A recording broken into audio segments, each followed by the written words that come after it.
Need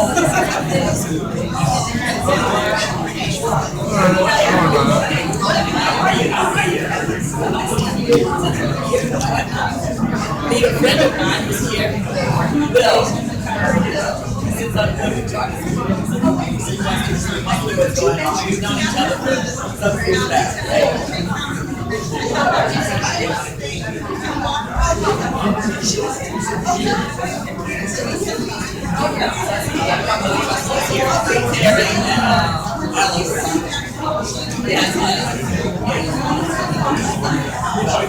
If I was going to this, I would ask the question on behalf.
If I could ask Nicole to take their seats, we obviously have a very enthusiastic gathering, and we want to make sure that we maximize the secretary's time.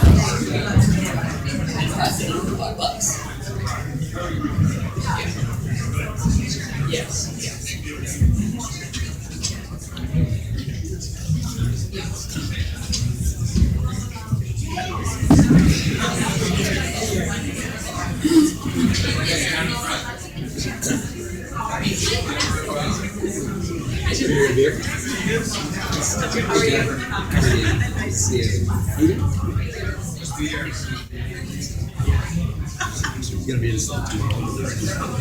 As some of you might be looking at the clock in the back of the room, I think the battery may be fading. We're actually past it, which is why I'm getting us underway.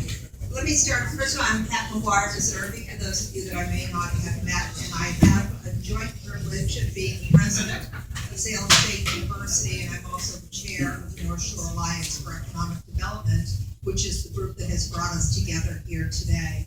The Alliance is your regional economic organization for the North Shore and works with our elected officials, with private businesses, our municipalities, our educational institutions, nonprofits, to look at mechanisms for us to improve the economy here on the North Shore and to improve the quality of life where we live, work, play, and learn. I always have to get learned as an educator to do that. So really thank you all for being here.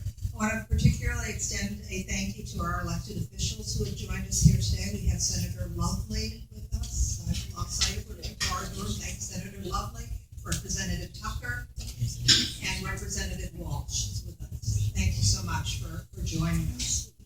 I'm delighted to introduce our Secretary of the Executive Office of Education, Jim Peyser, to you this morning. He has really dedicated his career to education in a number of different ways, and currently has responsibility for overseeing 3 different divisions here in the Commonwealth: early education, K-12 education, and higher education. And is the president of the university, and my colleague, Pat Gentili, President Gentili, is here as well. Our Department of Higher Education is also under the responsibilities of Secretary Peyser. I mentioned that he has spent a great deal of his career in education, and it has largely been in the policy area, having served under now 4 governors, consulted with 4 governors, Wells, Swift, Romney, and now Baker, and has also been actively involved in a number of efforts to improve the quality of education at all levels in our Commonwealth. We're delighted to have his leadership, and I'm going to turn the podium over to him since I think he's got some wonderful information to share with you, and I think for the sense of the energy in the room as we're starting, there probably will be many questions to offer as well. So please join me in welcoming Secretary Jim Peyser.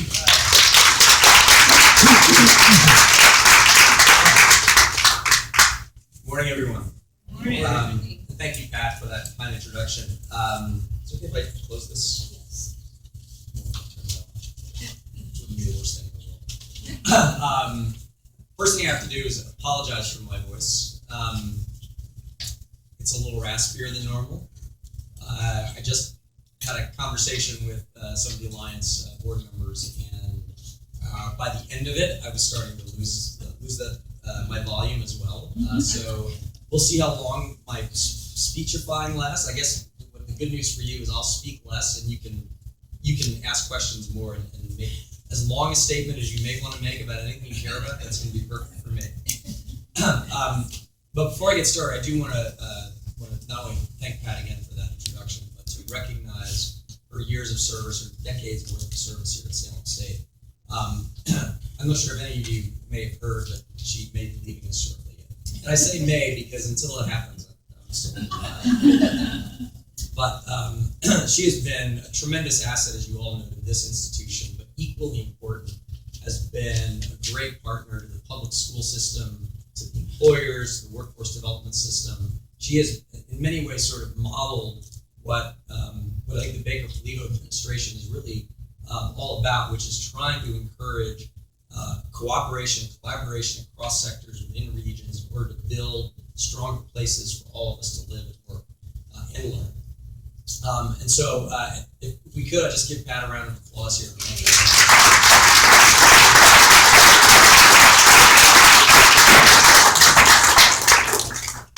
And then I'll take a little more water. So as I said, a key part of our agenda is to try to encourage greater coordination across sectors. And one of the things, maybe one of the first things that the Baker-Polito administration did upon taking office was to form what's called the Workforce Skills Cabinet. So that involves myself, Jay Ash, who's the Secretary of Housing and Economic Development, and Ron Walker, the Secretary of Labor and Workforce Development. And to try to pull the 3 of us together, and our 3 agencies together, in a consistent and coherent way in order to make sure that the overlapping programs and resources that we have are well coordinated. The policies that we put into place inform one another so that we're operating as a team rather than as separate agencies.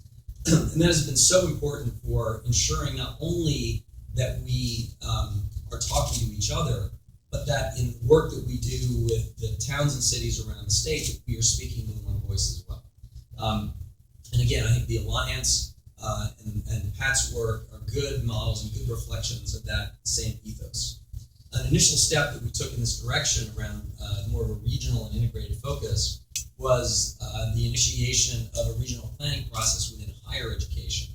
In particular, try to create a more transparent, predictable, and sustainable process for allocating capital resources. And Pat, where's the other Pat?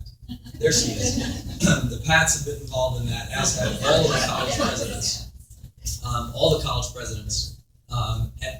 Across all 3 sectors: UMass, state universities, and community colleges. And while this hasn't been maybe a completely unique, as a never before happened process, it is pretty unusual to bring those 3 sectors together, especially at the regional level, to talk about shared problems and challenges. And the key part here is that even though we were talking about capital allocation, which is an important topic to everyone, so important that Pat made reference to the missing science building as we were walking across the quad.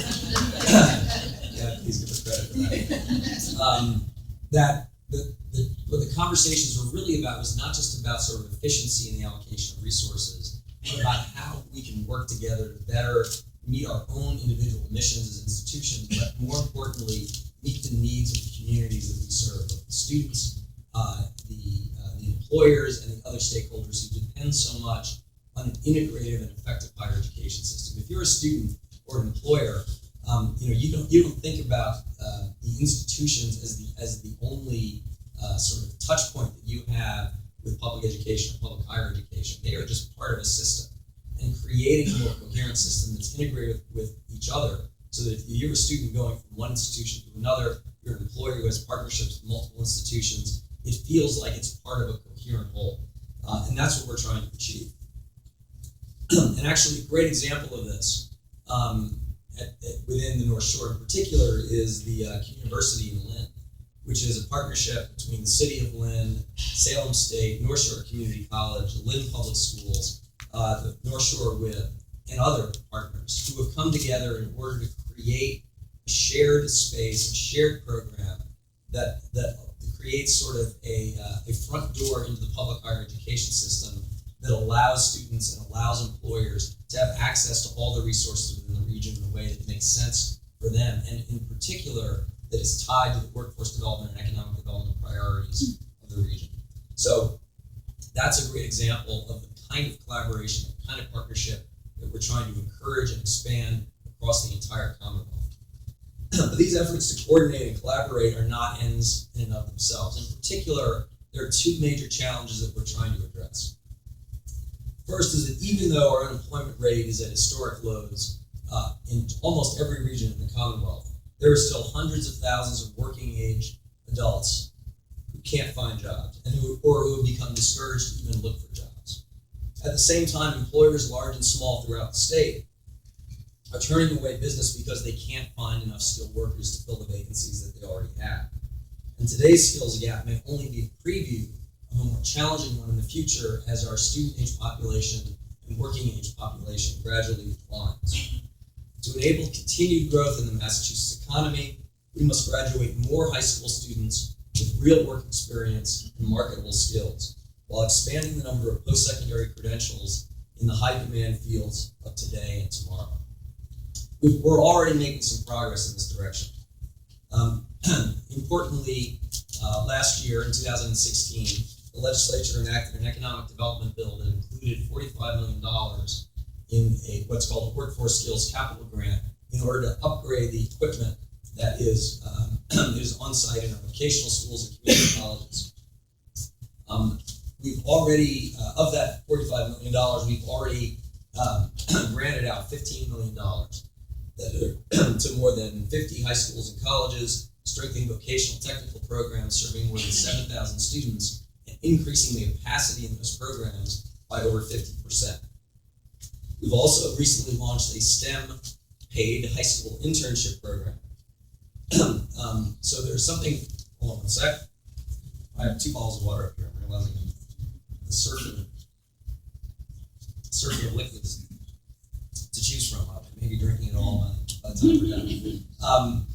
There's something called Connecting Activities, which has been around for quite a while, which provides paid internships to high school students in every region of the Commonwealth. These programs are run through their local WIBs and nonprofit partners. But of the 10,000 students who are currently served, who currently have paid internships at 3,000 employers, only about 10% of them are in STEM fields. And so what we're trying to do is significantly increase, hopefully double that number over the next year or two.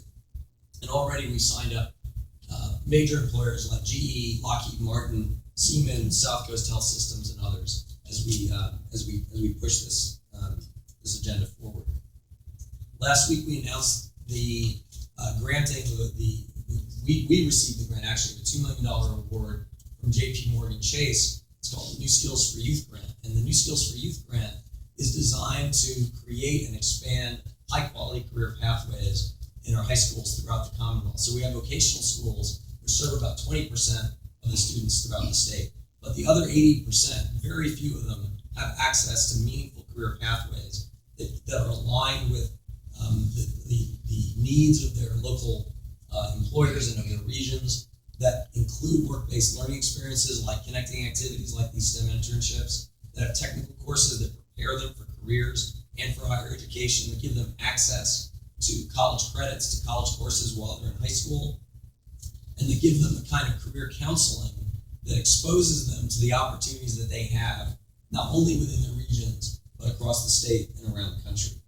So by getting this grant, this is more of a $2 million ultimately is not a whole lot of money, but what it does is it validates the path that we're on, and it accelerates our effort to ensure that every student throughout the Commonwealth in every high school has access to a career pathway, even beyond what's available through our vocational education program. Equally important, the Board of Elementary and Secondary Education and the Board of Higher Education are meeting jointly next week, and we will be endorsing an early college initiative that will greatly expand the number of students who have access to early college programs. And what early college effectively is an opportunity, and it's a kind of pathway for students in high school to get access to at least 12 credits worth of college while they're in high school at no cost to them, through dual enrollment programs and through concurrent enrollment programs that are offered on high school campuses. As a result of this kind of effort, not only are we giving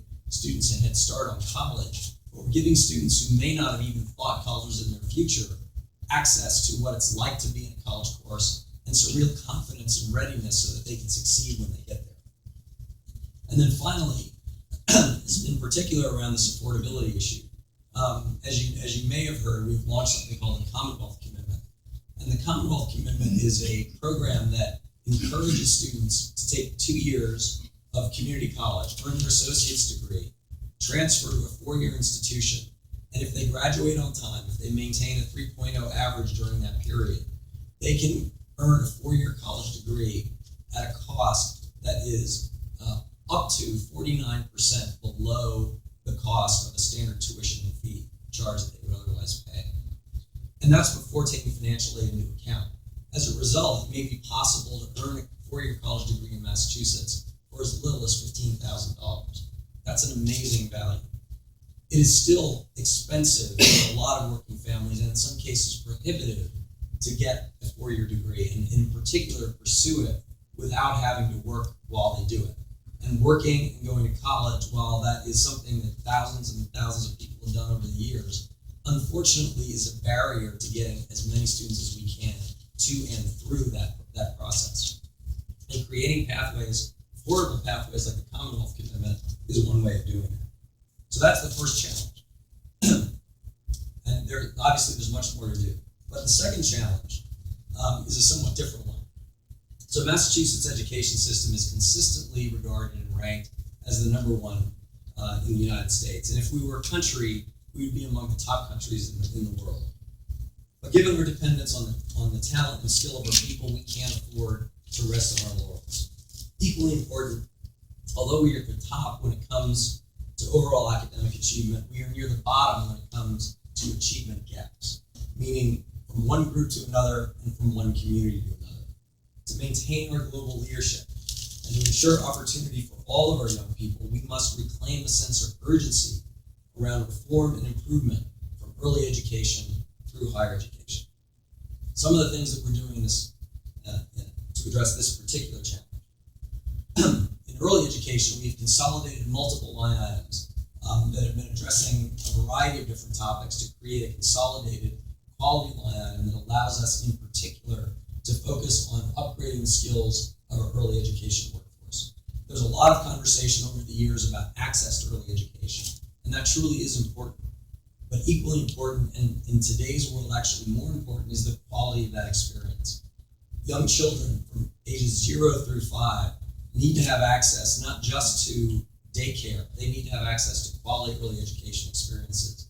And the only way that's going to happen if we have a high quality workforce. We have a long way to go to upgrade the skills of the people working in the field in order to make sure students have that, young children have that experience. Second thing we've done is we've adopted updated curriculum frameworks in science, technology, and engineering, and created new frameworks for digital literacy and computer science. This is critical to bring the standards that our schools are operating, our K-12 schools are operating in, up to world-class standards in a way that meets the needs of employers in an increasingly technologically driven economy. Similarly, when it comes to standards of curriculum, we have been in the process of revising our English language arts and math curriculum frameworks and have just sent those out for public comment, and we'll be adopting them more fully this coming spring. We have, excuse me, sorry. I hope I'm still being heard. I'm running out of gas though. Earlier, about a year ago, we placed the Southbridge Public Schools under state receivership. Now, state receivership is often, I don't know if Tic Tacs are going to help me. It may help something else, but I'm not really help my this. Receivership is seen as punishment, basically, for bad performance. But the reality of the situation is receivership has become real partnership between the state and between a local community in order to create more capacity, more quality, and better outcomes. And as a result, I think we're starting to see a shift such that when districts are in this position where they're unable to move the performance of their students, that actually this kind of relationship with the state is seen as an asset. And Southbridge, I think, is a good example of that. We certainly saw a lot of resistance and, to some extent, conflict in both Lawrence and Holyoke when those receiverships happened. And while I won't say that the Southbridge community welcomed receivership with open arms, it was very clear very early on that they recognized themselves that they lacked the capacity within their own community to solve the problems that they faced. And therefore, partnership with the state was an essential part of that solution. In addition, beyond that, some things that are in the process right now is the Board of Elementary and Secondary Education is adopting regulations that will ensure that student learning is taken into account as part of the teacher evaluation process. And we'll be making proposals shortly to expand and strengthen teacher and principal training, and in particular, to create more opportunities to empower schools. There's something in Springfield called the Empowerment Zone. And basically, Empowerment Zone attempts to take what lessons we have learned from the charter school sector, from our interventions in Lawrence and Holyoke, in order to create a zone within the school district in which the schools themselves are empowered to make more decisions around the allocation of resources and the management of their staff. And in giving them that authority, the zone, if you will, is also holding them accountable for results. And the combination of these things, I'm convinced, are going to lead to not only higher outcomes in Springfield, but potentially open up pathways for similar kinds of reforms and initiatives throughout the state. And we'll be undertaking and supporting legislative changes that will make that more possible in the future. The conversation about education is frequently comes around to the topic of money. And I don't pretend that money isn't an important subject. It obviously is. It matters. And this administration has proposed and signed budgets that have provided records amount of resources to public education, and we will do so again. But we are facing some daunting fiscal challenges in both the short term and the long term. So how money is spent will ultimately be more important than how much money is spent. We need to break down silos between the different parts of our education system. We need to invest in people and quality. We need to empower schools and school leaders with more authority over staffing and resources. We need to expand the number of high-quality career pathways, both in vocational technical schools and in comprehensive high schools. We need to increase college completion and affordability, and we need to focus on outcomes with accountability for results. Massachusetts has a lot to be proud of when it comes to our education system and when it comes to the education reform over the last 23 years. But there is much more to do, and I look forward to working with all of you to move this process forward and to get us to the next level. Thank you so much.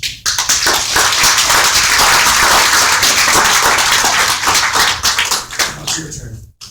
With a little rest and if I might take the liberty of asking the first one, I think as a country, we're very much focused on the federal level this week with the inauguration coming up on Friday. And I wondered if you might comment for the Baker-Polito administration and your leadership in education for the Commonwealth. Are there areas on the federal level that you would like to see the Department of Education either enhance or change as we go through the next 4 years? Well, we're actually over the last couple of years, we've been transitioning from No Child Left Behind to what's called ESSA for short, Every Student Succeeds Act. And that process, actually, I listened to Secretary Designee DeVos last night. That process is likely to go forward, and I think should go forward in order to ensure not only continuity, such that we're not kind of shifting gears in the middle of this transition process, but because what ESSA allows us to do in many ways is to exercise a little bit more discretion and authority over our own policies and our own programs, which I think ultimately would be good for Massachusetts. I mean, Massachusetts was lucky in many ways in that our reform preceded No Child Left Behind, and so much of what No Child Left Behind put in place, we already had. And so it was a little bit more of an incremental course correction than something brand new. ESSA, I think, gives us even more authority to do what is in the best interest of Massachusetts. So my expectation is that's going to go forward, and that's a good thing. Hey, a longer question, please. You mentioned STEM programs, which of course we hear about, which is very important. I work with the STEAM programs, and we need, I believe, to really emphasize arts as much as possible to open the creativity and the imagination of young people so that they will be able to take advantage of anything that they do in the future. Is there enough going on with arts, with creative writing and poetry, you feel, or can there be a better program put together? Yeah. Could I ask Secretary, would you just introduce yourself? Oh. If I could ask you, please. Sure. My name is Karen Klein. I'm the former poet laureate of North Andover. Brought the idea to the town in 2005 and have been replaced now as of July with 2 poets laureate.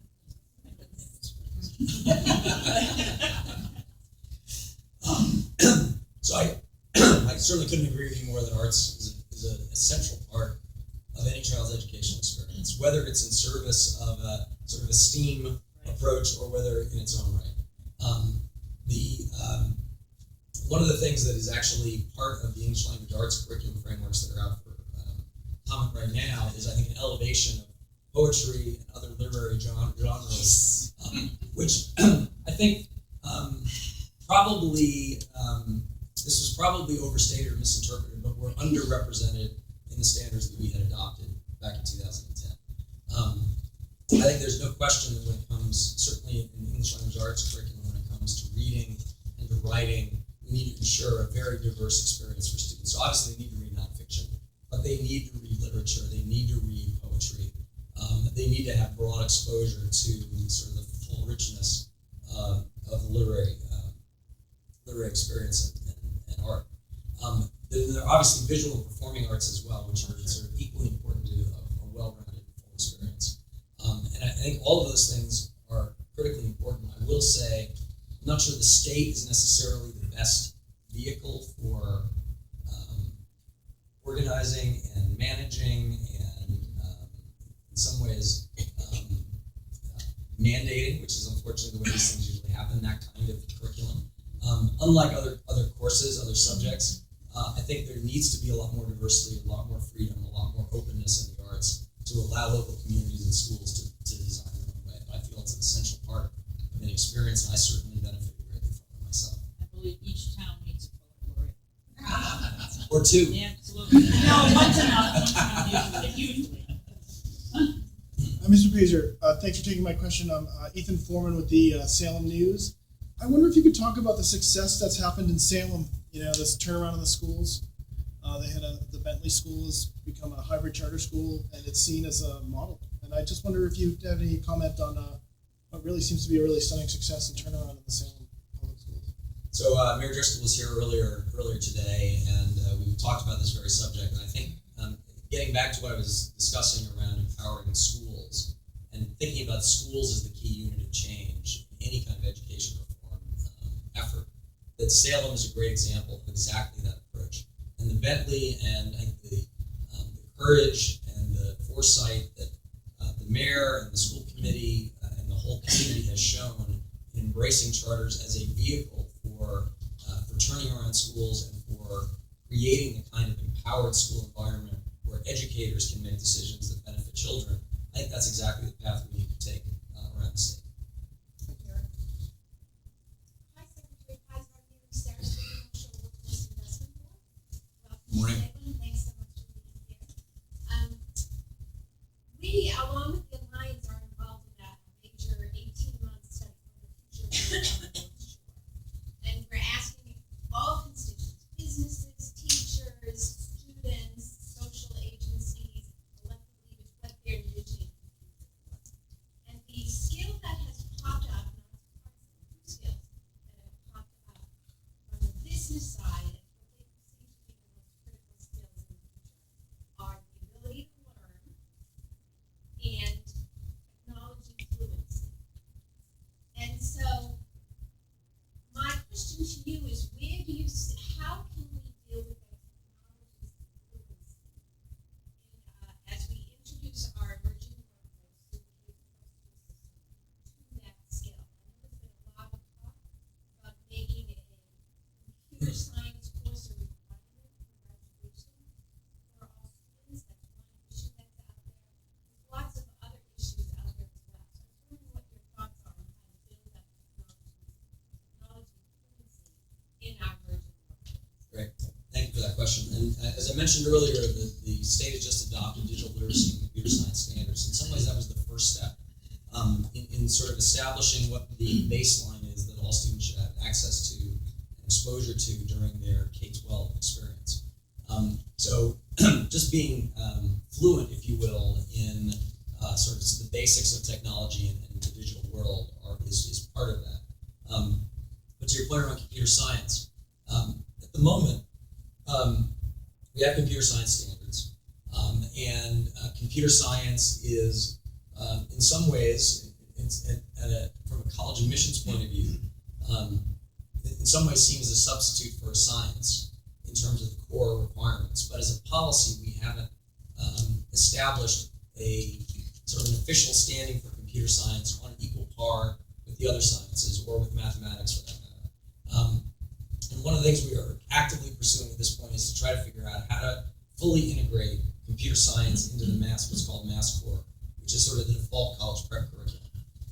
I'm convinced that we need to take that step because of not only the importance of computer science to the Massachusetts economy, but the importance of computer science across industries and across the sort of life that we're living in the 21st century.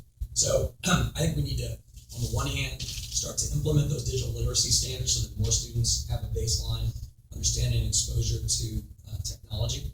And we need to start pushing for a stronger computer science curriculum, especially in high school, as part of the core curriculum that not only is going to be experienced by more students during the high school experience, but also is going to be laying a foundation for college.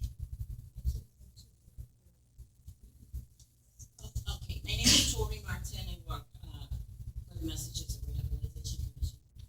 And your plan is fantastic. It sounds great. It's state of the art. But I think there are some kind of population that has been left behind. And I can speak about special education. I can speak about minority. I can speak about cultural diversity, how people learn, how teachers teach, how we explore, how employer perceive individuality and differences looking for commonality. And it's great that you came up and spoke, but I think to take it to the next level to help you with that, I think I would like you to give me some information on what you envision to be a more inclusive, and I mean from every angle, religious, special ed, when you speak about the autism spectrum population that has been neglected, and we have taken it to sort of the next level, but there is a lot to learn. When we talk about employer needing more social skills and knowing that 5 million of individual will be left out because they will not have the social skills because neurologically they will never acquire those. People who speak second languages, who come in, who only have the desire, the motivation, and the eagerness to make it, that they are included in the whole process, that if they do not get an A or do not get 3.0 that they need, but they're in school every single day doing homeworks, and the reason why they're not getting that is because they're not part of the whole history. And there are curriculum that covers history of the U.S., but they do not grow up here. Curriculum that will be describing information that will be important to some kind of area, but not to others. So I think my point will be making the whole approach as to how do we take those that were left behind there from the education perspective. Well, that's a big question, and it gets more to how schooling is organized, how instruction is delivered, than sort of the what, I would say. While Massachusetts, on the one hand, has been a leader in inclusive education, both with respect to English language learners and with respect to students with disabilities, there's always more that we can do in order to ensure that those populations which are actually growing are not only included in the experience, but actually benefit from it and succeed. It's easier said than done. I mean, these are challenges and these are efforts that happen in a classroom between a student and a teacher, between a school and a cohort of students, more than sort of state-level policy or sort of broad-based mandates or initiatives, which gets to the skill of the educators, I would say, more than anything else. We need to continue to invest in upgrading the skills of our educators to teach a diverse population of students. We need to increasingly create multiple pathways for students to follow such that teachers and school leaders can provide a differentiated experience, a more personalized experience for each student, regardless of kind of where they are developmentally or otherwise. And so at the end of the day, although there are sort of groups of students that it's convenient, if you will, and in some ways useful to think about in categories, it really comes down to making sure that every student is getting what he or she needs in order to succeed and progress. So that kind of personalization, that kind of individual attention, that kind of differentiation within the system itself, I think is very much what we need to do in order to make sure that all the students that you were talking about get the opportunities they deserve. Hi, my name is Dave Aldrich. I have a leadership ethics and philanthropy institute. And I'll preface this by saying I'm not a paid plant and I'm not a sycophant. But I can tell you that the Baker administration has identified our program. And unlike the former administration that fell on deaf ears, we got invited in to what I thought was a small meeting, and there were 7 people sitting there from the Secretary's office and other economic programs in Massachusetts. And I think that what he's saying, they're not just yakking away, they're making it happen. Obviously, we don't know what the results will be down the road, but some of the things, to your point, is the things that they asked me was, how do you address the underserved? And they loved our initiatives within Lawrence and throughout, not only Massachusetts, but New York City and Colorado. They wanted a clear path, and they wanted to see demonstrated results, and much to like, again, what we made about how they're spending their money. They gave me clear expectations on the path ahead. It's not going to be an easy one getting to all the schools, but one of the people in his office, Bob LePage, he was talking with me and said, I get this, I really get this. Just be patient, I get this, I'm going to figure this all out. And not only did he come through with these ideas and the names, he gave a clear path to these people. Now, it's now my job to make it happen. But this is an administration that's going to make it happen and give us the opportunity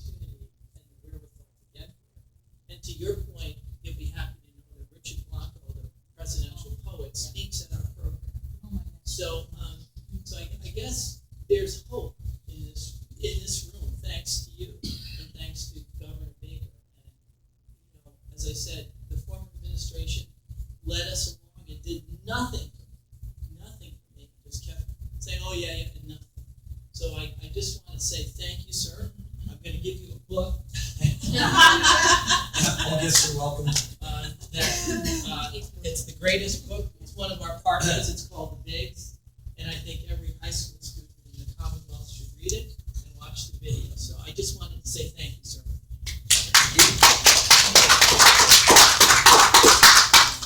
Anyone else who wants to thank me, please? You have to talk. Mr. Secretary, welcome to Salem. I have not written a book, and I don't have a gift for you.